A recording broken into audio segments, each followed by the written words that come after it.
Hello, I'm sorry, but I don't know if there is anyone around what I am supposed to do. Okay, so welcome to this panel session on children's experience of living in shared physical custody.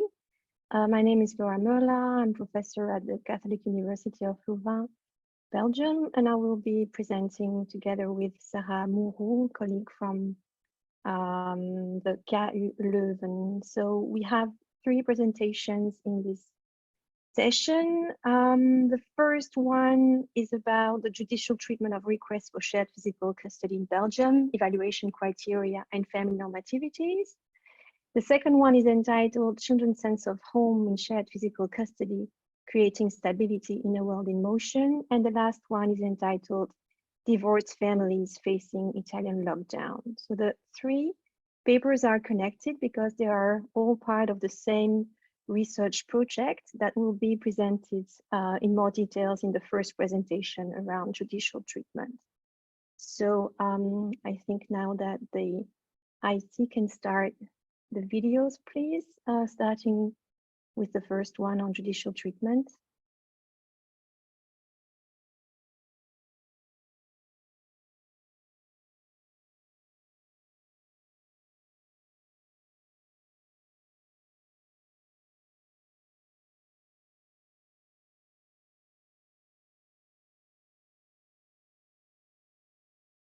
Can you please start the first video?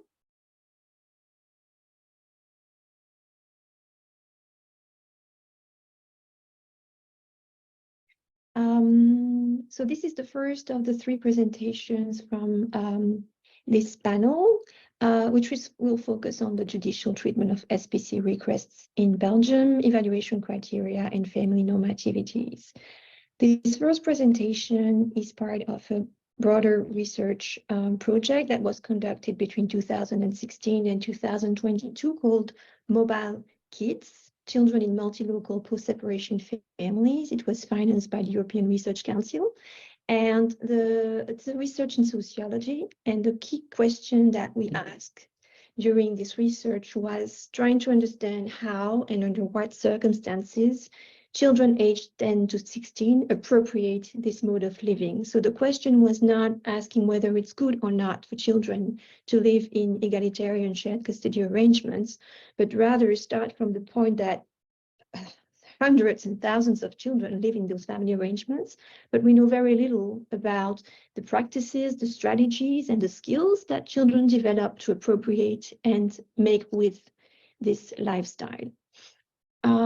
So the research is mainly based on children's voices, which were and are considered as competent social actors that can exercise agency and some levels of control also over their environments while being constrained by the institutions that surround them. This is a view of all the things that we did in this 6 years project. The first presentation that I'm giving here is located there in the project. So it's part of the contextualization of shared physical custody arrangements. And so it does focus on the legal context and judges and family lawyers' vision of egalitarian shared physical custody in Belgium. Belgium is an interesting case to study shared physical custody because we've had for several decades a very high divorce rate, resulting to the fact that today only 60% of children live in nuclear families in our country. Quasi-egalitarian residence is defined as minimum 45% of the time spent with each parent. And since 2006, shared physical custody has become the arrangement that must be examined in priority when at least one of the parents requests it. So our country is considered as having a legislation that is very much in favor of shared physical custody. And the law was taken based on considerations regarding gender equality, so increased equality between mothers and fathers in terms of child custody after a divorce or separation, and also this idea that it's in the best interest of the child to have a continued relationship with both his or her parents after a divorce or separation. And the result of that is that, well, Belgium is one of the European champions of egalitarian shared physical custody, together with Scandinavian countries.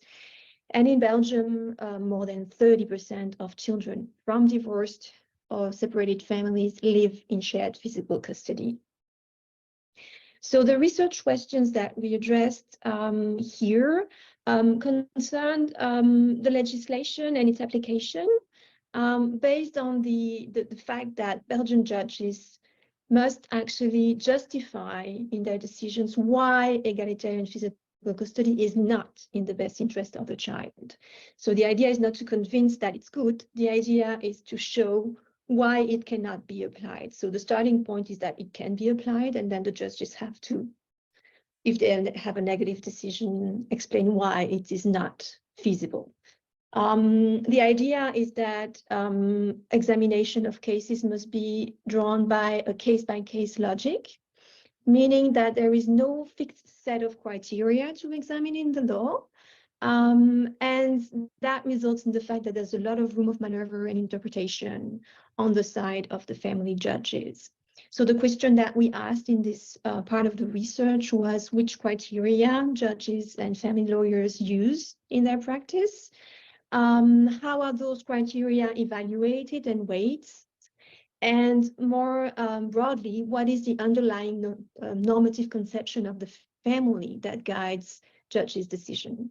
So in terms of methods, we combined two methods. We did an online survey with 56 family lawyers in 2007 and 18, where they had a series of questions around their own practice.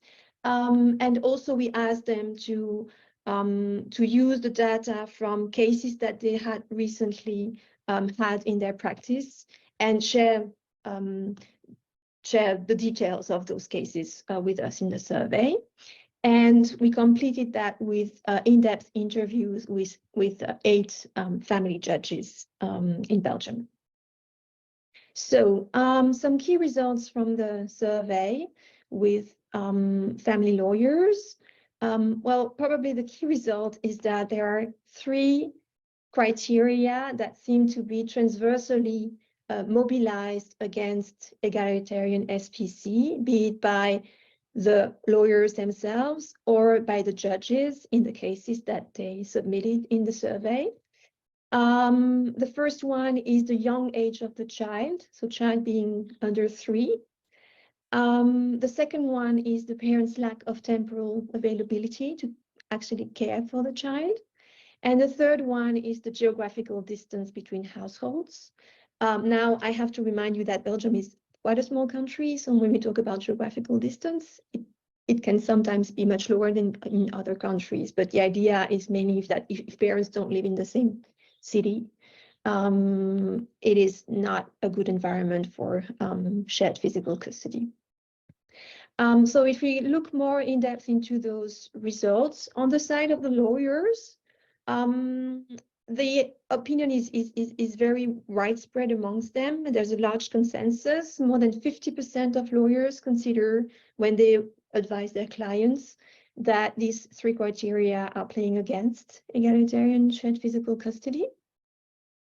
On the other hand, a vast majority considers that the following criteria are not valid against arguments against SPC, namely potential conflicts between ex-partners, SPC not having been put in place immediately after breakup, and the economic situation of the client. So these are not arguments that they advise their clients to use in their requests.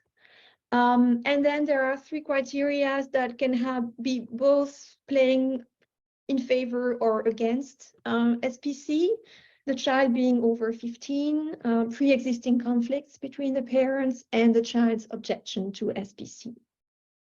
Now, We also examined 110 cases that they submitted to us, out of which 47 cases were cases where one parent was requesting SPC against the opinion of the other one. 47 cases, in the majority, fathers asking SPC against the wish of the mother, but we also had some mothers asking against the opinion of the fathers.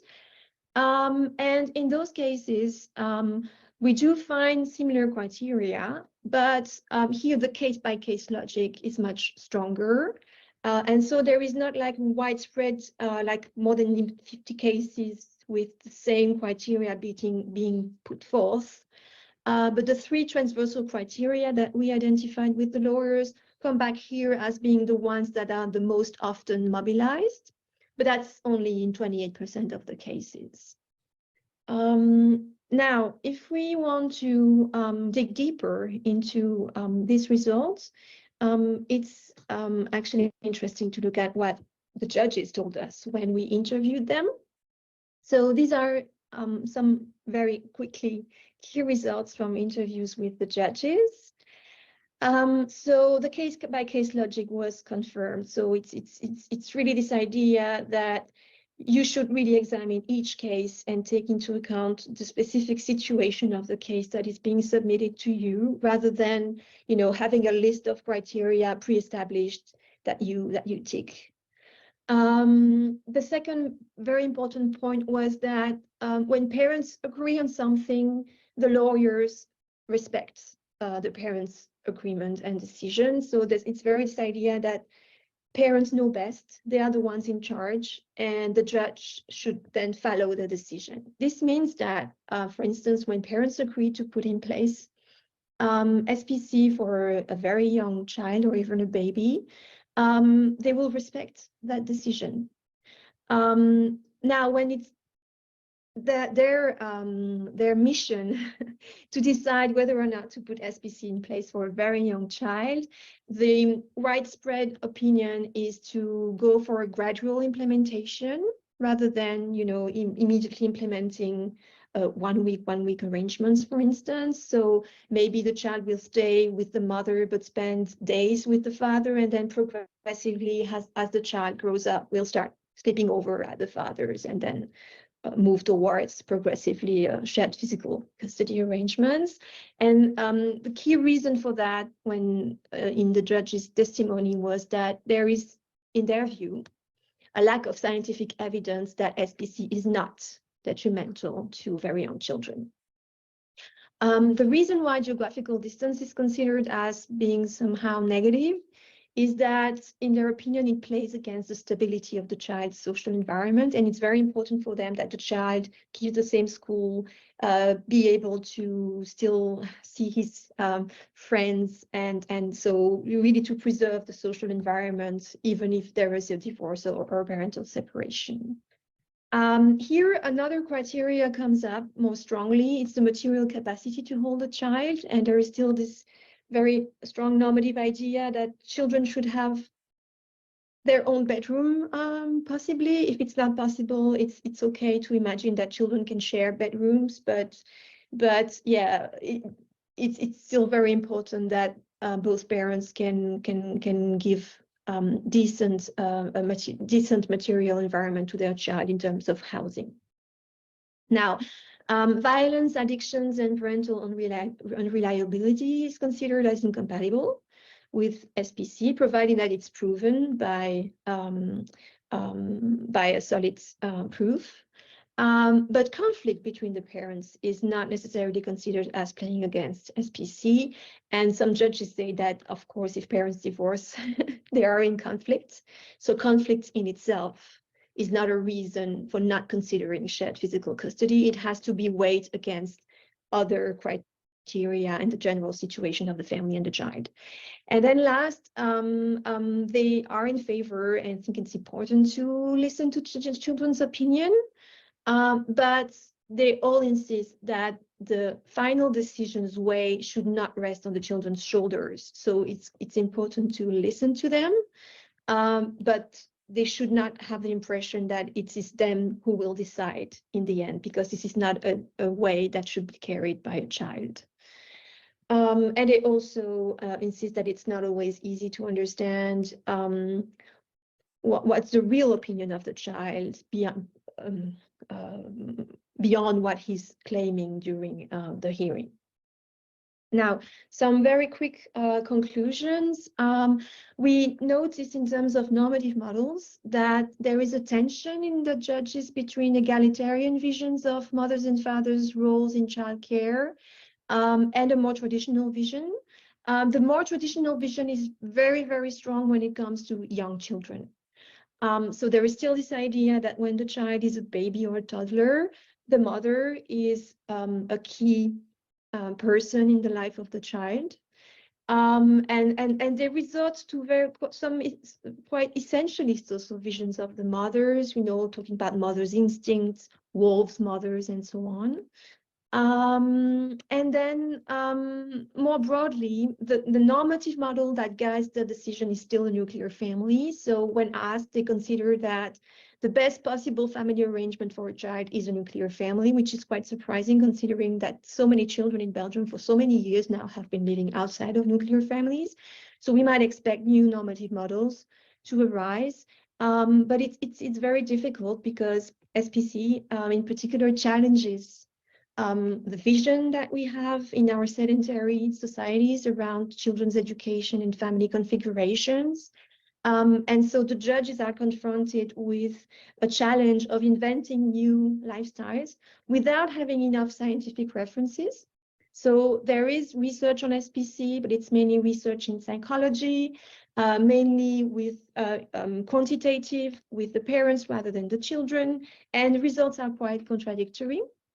And new research is emerging in social sciences showing how concretely people live in those family arrangements, but it's still not very widespread and not very known. So the call is for further development of this research, really to inform family lawyers in their decision and helping them pursue their objectives and playing their role in society. So this is the end of this presentation, and you can find out more in those two publications. And I thank you very much for your attention.